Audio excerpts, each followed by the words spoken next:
buenos días, bienvenidos a Los Siete Locos. Empezamos hoy con una buena noticia que nos tiene contentos, porque la legislatura de la Ciudad de Buenos Aires declaró a Los Siete Locos programa de interés de comunicación social y cultural, así que realmente es una alegría este reconocimiento. Agradecemos a la diputada Manuela Turte, que fue la impulsora de esta iniciativa. Nosotros fuimos declarados programa de interés cultural por el Ministerio de Cultura de la Nación, era secretaría en esa época, hace unos cuantos años ya de esto. También por el Senado de la Nación, por la Cámara de Diputados, pero la legislatura no nos había otorgado esta distinción todavía. Así que estamos muy contentos, nos la entregaron el otro día en la terraza de la legislatura, un lugar precioso que no conocía. Por la pandemia hicimos un acto muy chiquitito ahí en la terraza, así que muchas gracias por este premio. Y hoy vamos a empezar el programa con un libro de ensayo. Hace bastante que no hablábamos de ningún libro de ensayo en el programa y hoy tenemos a un importante ensayista e investigador. Ahí lo presentamos. Carlos Altamirano nació en Corrientes, Argentina, en 1939. Escritor, investigador y profesor universitario, es autor, entre otros títulos, de Frondizi, el hombre de ideas como político, Peronismo y cultura de izquierda, y junto a Beatriz Arlo, de Literatura, Sociedad y Ensayos argentinos, de Sarmiento a la vanguardia. La invención de nuestra América es su último libro publicado. Bueno, nuevo libro de Carlos Altamirano, La invención de nuestra América. Y te metés acá con el tema de la identidad, ¿no? Vos decís, Carlos, en el libro que el tema de la cuestión de la identidad siempre vuelve. Así es. Bueno, durante mucho tiempo fue una palabra sin vueltas ni discusiones, Ajá. porque era parte del lenguaje corriente. Uno decía, ese es mi documento de identidad. Podía hablar ocasionalmente de identificarse, identificación, Sí. pero en los últimos, no sé, las últimas décadas, no solo en América Latina, sino en el mundo en general, el mundo occidental por lo menos, del que puedo hablar con cierta información, esta palabra se envolvió en una discusión que involucra diferentes cuestiones, diferentes dimensiones, entre ellas la cuestión de las identidades colectivas, Sí. ¿no? Las identidades de tipo nacional, o las identidades de género, o la identidad política. Pero vos decís eso mismo, ¿de qué hablamos cuando hablamos de identidad? Así es. ¿No?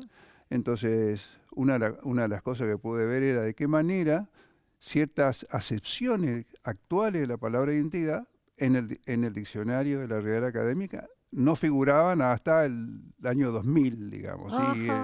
Y ha sido en la última edición, o a partir de los últimos años, en que estas acepciones con las que hoy circula, que son nuevas... Sí, estas que estamos diciendo, identidad de género. Identidad de género, ¿no? Referidas a las identidades colectivas, ¿no?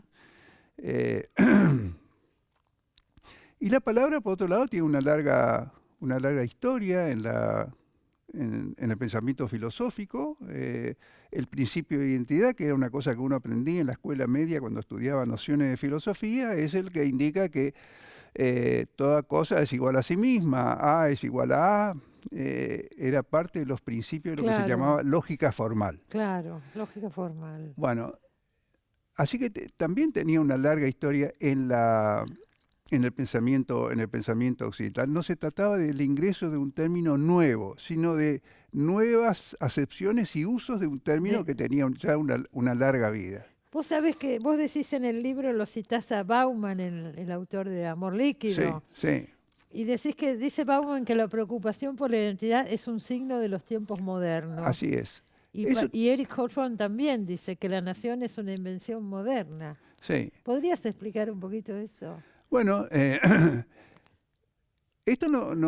estas afirmaciones, tanto la de Bauman como la de Hobsbawm, nos indican que no existieran cosas referidas a la identidad tal como hoy las entendemos en las sociedades premodernas. Ajá.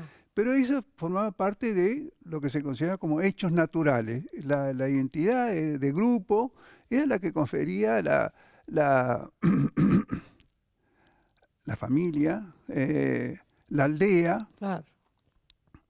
Nadie se interrogaba por la identidad, porque esto era como un hecho.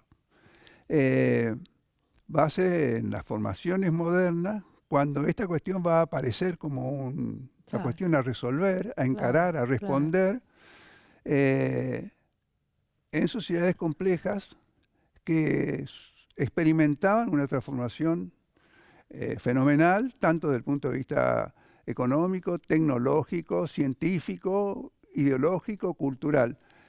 Ahí surge la pregunta. ¿Quiénes somos? ¿Qué nos caracteriza? Esas preguntas. Esas preguntas, en realidad, hubo una primera respuesta que fue construir las identidades nacionales. Y esto no fue un hecho que ocurriera en tal o cual nación, sino en general. Y el primer agente de producción de identidades fue el Estado. El Estado es el que confiere la identidad, el que atestigua que vos sos Cristina Mucci, y que eso lo atestigua un documento que te confiere el Estado mismo, que es el documento de identidad. Claro. Después hay un registro de esta cuestión de la identidad, que no es algo que yo exprese o que yo reconozca, que vos exprese o que reconozcas, sino es una identidad, ¿cómo decirte?, que me delata. Por ejemplo, mis selles, yo digo lluvia o gallina, no digo lluvia ni gallina, entonces eso delata una identidad lingüística, mi procedencia, maneras de comer o de sentarme a la mesa que pueden indicar una cierta educación social, pero esa identidad no es algo que yo quiera expresar, sino algo que yo dejo ver sin saberlo, sin quererlo. Somos como pistas que vas dando. Pero otros observadores pueden pescar, ¿no? Entonces tiene esta doble dimensión subjetiva, aquella identidad con la que yo me reconozco, como me reconozco cuando, ¿qué me ocurre? Como algo corriente, uno va por la calle, oye su nombre, Carlos, y se da vuelta, aunque no se trate de uno, y aunque uno haya sabido que no es el único Carlos que existe en el mundo, y en ese momento me identifico con esa denominación. Sí.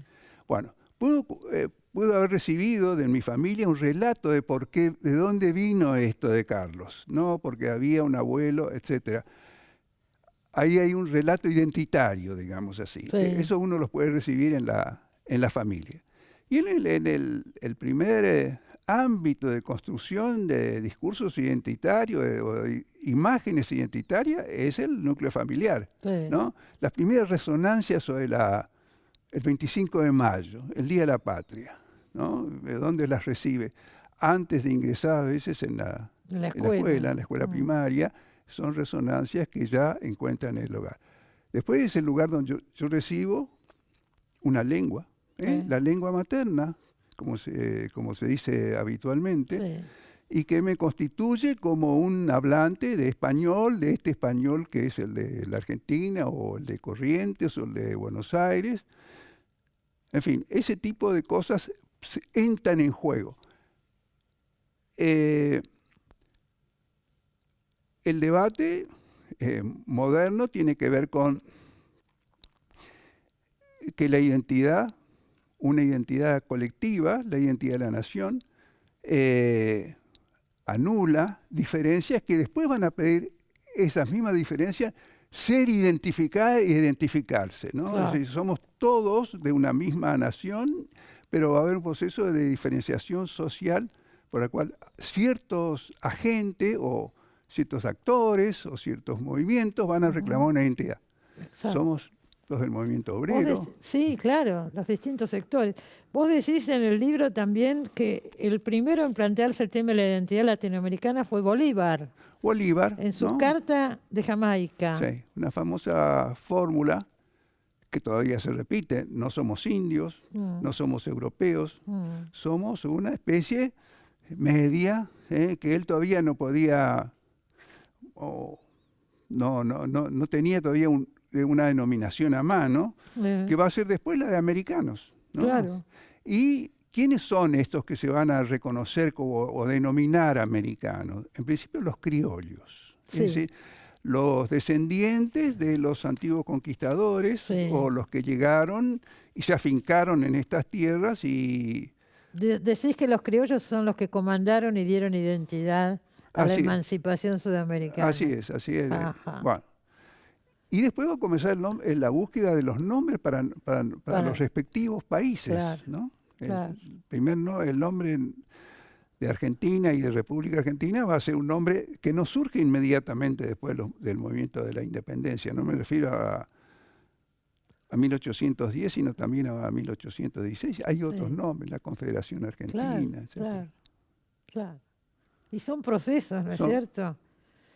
Hablas también, Carlos, de otros conflictos que dan impulso a la identidad latinoamericana. Nombrás la guerra entre España y Estados Unidos Bueno, de 1898. bueno, ese va a ser esa guerra, la guerra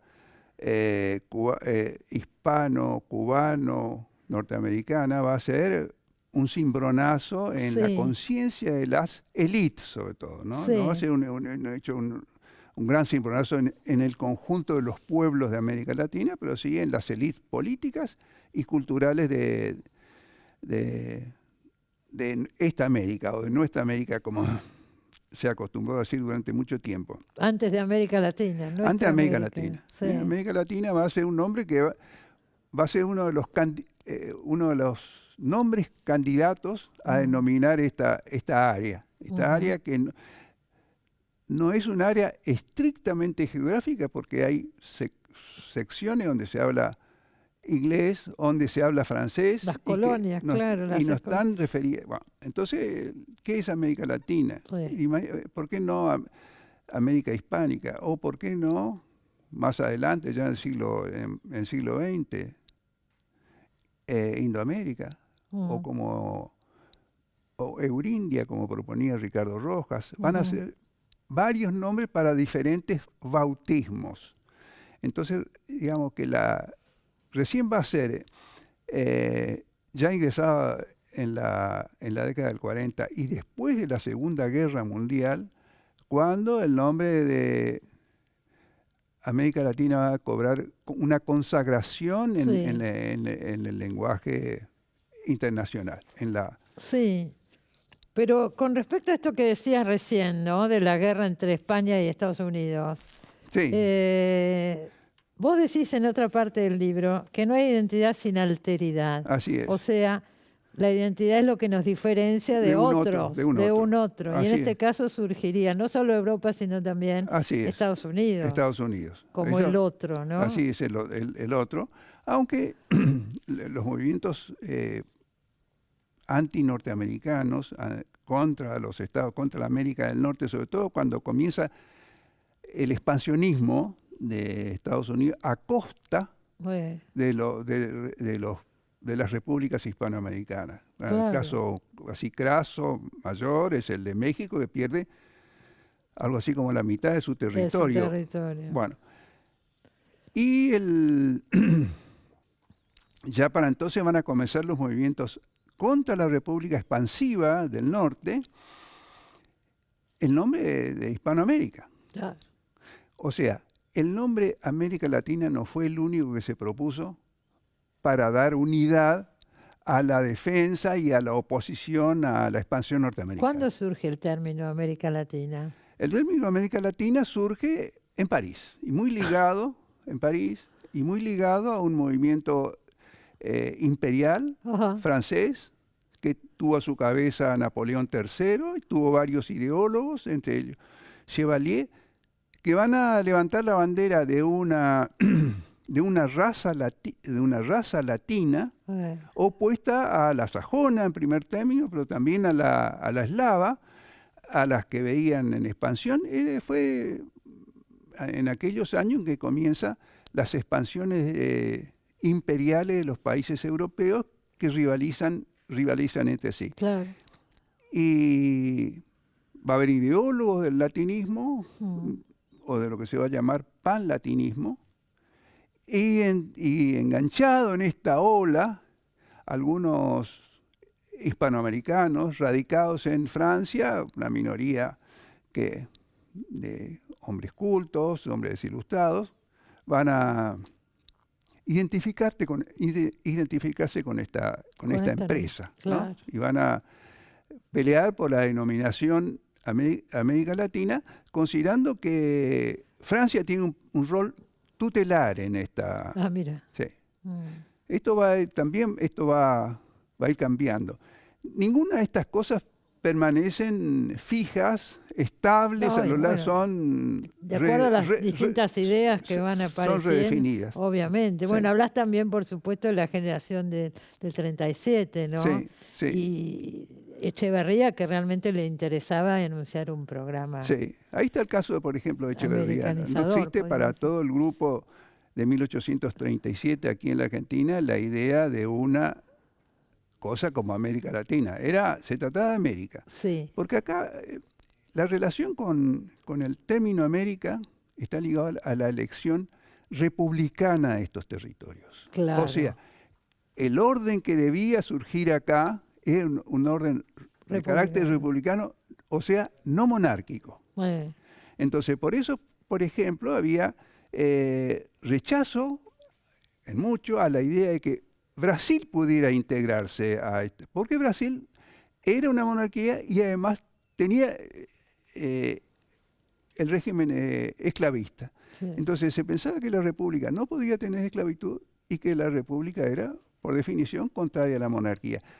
Estos debates y estas diferencias intervenían a la hora de decir qué es América, hasta dónde es América y por qué tenemos con la América del Norte en común el ser republicanos y, sin embargo, un espíritu diferente de raíz latina, dicen algunos, de raíz hispánica, dicen otros, que nos oponen, nos distancian del espíritu sajón o anglosajón. ¿Qué pasa con Borges? Hablas de Borges también, Sí. ¿no? El escritor argentino y su tradición. Sí, bueno, ese es un ensayo muy conocido, el de Borges, y yo lo ligo a una cuestión, a una pregunta, o sea, bueno, ¿cuál es nuestra tradición? Entonces, Borges dice, bueno, en realidad es un pseudo problema. Nuestra tradición es toda la literatura occidental. Occidental. Europea, dice él, ¿no? Decía, y va a hacer una serie de recorridos para sostener esta idea y desacreditar la pretensión de que haya una tradición propiamente hispanoamericana, no digo latinoamericana porque no formaba todavía, no sé si alguno, no formaba parte del vocabulario de Borges, digamos. No me lo imagino, bueno, Borges hablando de Latinoamérica. Y él heredaba ciertas tesis, digamos así, o argumentaciones de Enrique Sureña, donde también dice, bueno, la tradición es la tradición europea, la tradición occidental. Pero hablan Enrique Sureña y también Alfonso Reyes, ¿no? Sí. Pero hablan, vos lo citás en el libro, de una ventaja con esa lejanía de los grandes centros culturales europeos. Bueno, es una ventaja en la medida en que esa ventaja sea productiva, resulte productiva, ¿no? ¿Pero cuál sería la ventaja? La ventaja sería, por ejemplo, en la argumentación de Borges sería no estar sometido a la lealtad de ninguna tradición nacional. Claro. O sea, él dice, bueno, para los italianos no existe esta tradición, para nosotros no existe tampoco esa importancia atribuida a las diferentes tradiciones nacionales, la francesa, la italiana, la inglesa. El americano o el hispanoamericano o el sudamericano puede apropiarse de todas ellas sin respetar sus reglas, ¿Y es así? Se pueden moverse con gran libertad. Bueno, no hay mejor ejemplo que Borges para esta tesis, ¿no? Y él elige o tiene un hombre que elogia muchas veces, que es Alfonso Reyes, para quien él reserva el mejor prosista de lengua española. Bueno, Es probable que Reyes pensara que Borges era el mejor prosista. No estoy seguro, pero los dos se admiraban mutuamente. Y había una desventaja que se convertía en una ventaja. ¿Cuál era la desventaja? Estar lejos del resto del mundo. Pero esto se convertía en una ventaja porque no tenía la presión de ninguna tradición Claro. inmediata. permite había- una mayor sí, creatividad. Sí, y había una mayor libertad respecto de los Para- recursos existentes proporcionados por la tradición europea. Armar otra cosa, Sí, ¿cierto? y moverse con libertad, con entera libertad No es poca cosa. respecto de ese conjunto de valores, formas. Sí.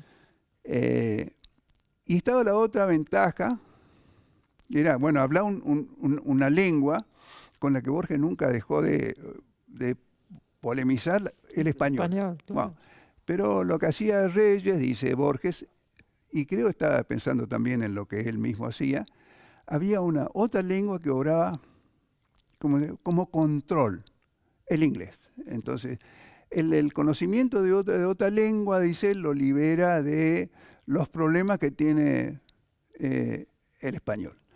Entonces era Claro.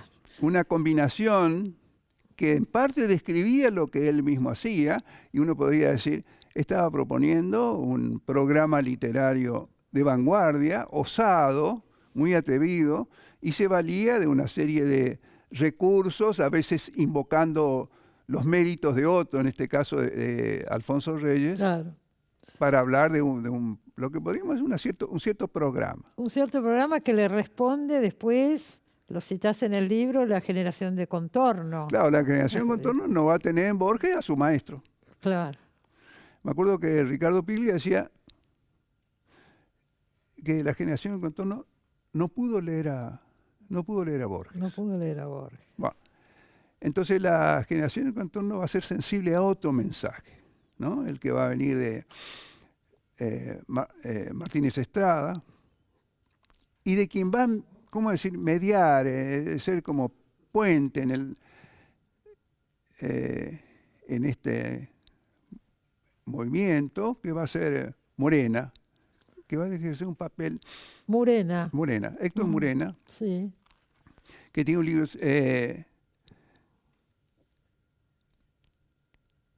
donde él dice, no podemos jugar a ser europeos, no podemos seguir jugando. Bueno, este era supuestamente el juego de Sur, el juego de la élite intelectual Claro. argentina y una tradición equivocada. Y ellos se enfrentan a esto. Bueno, entonces, el nombre de la revista misma, Contorno, es el mundo que nos rodea, ¿no?